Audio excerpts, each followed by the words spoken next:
Hi எல்லாருக்குமே நமஸ்காரம். இன்றைக்கி நான் ஓலன் பண்ண போகிறேன்ட்டு பொடி போட்ட சாம்பார் பண்ணினேன் உச்சிக்கு.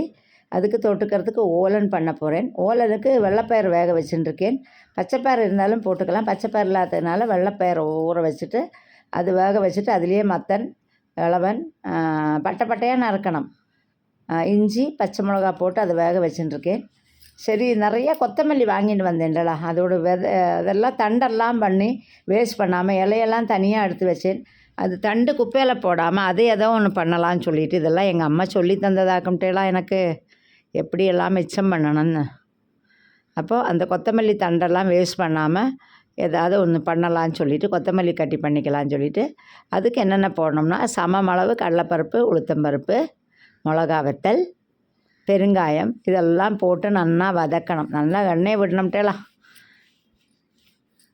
எண்ணெயை விட்டு வதக்கி நல்லா பொன்னிறமாக வதக்கணும். அதுலேயே உப்பு போட்டுப்பேன், பெருங்காயம்.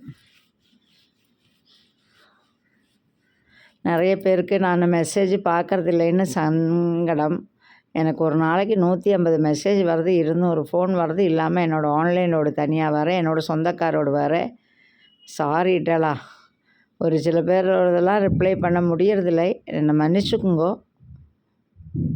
வேறு என்ன தான் பண்ணுறது? நான் ஒரு நாளைக்கு 24 மணிக்கூர் போகாது, எனக்கு 40 மணிக்கூர் வேணும். அப்போ தான் சரியாக இருக்கும்.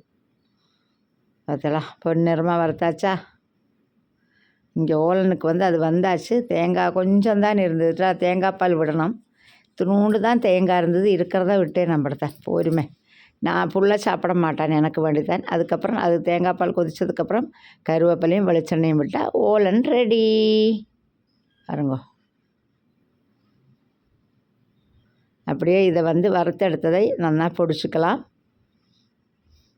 அந்த கொத்தமல்லியோட தண்டு மாத்திரம்தான்ட்டாலாம் இலை போடக்கூடாது. இலை போட்டால் ஃபங்கஸ் வந்துவிடும், 2-3 நாள்லேயே கேடு வந்துவிடும்.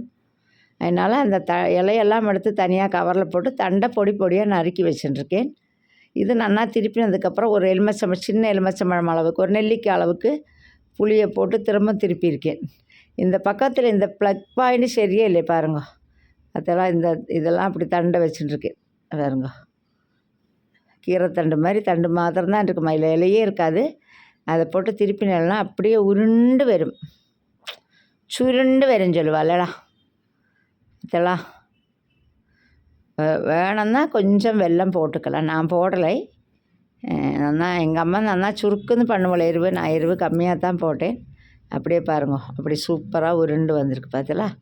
அப்படியே இதை ஆக்கிட்டு கொஞ்சம் நேரம் அதோட வெள்ளம் வற்றிட்டு தான்ட்டாலாம் மூடணும். உடனே மூடக்கூடாது. அதில் அப்படியே அந்த கொஞ்சம் பதப்பதான்னு இருக்கும்ல, அது ஒரு அரை மணிக்கூர் 1 மணிக்கூர் கழிஞ்சு திறந்து வச்சேன்னா அது அப்படியே ட்ரை ஆகிடும். சூப்பராக இருக்கும். பார்த்தீங்களா. நீங்களும் உங்களோட ஆற்றுல கொத்தமல்லி தண்டு இருந்தால் குப்பையில் களையாக்கி இந்த மாதிரியான ஒரு டேஸ்டியான இது பண்ணுங்கோ. அப்போ எல்லாருக்கும் பாய்.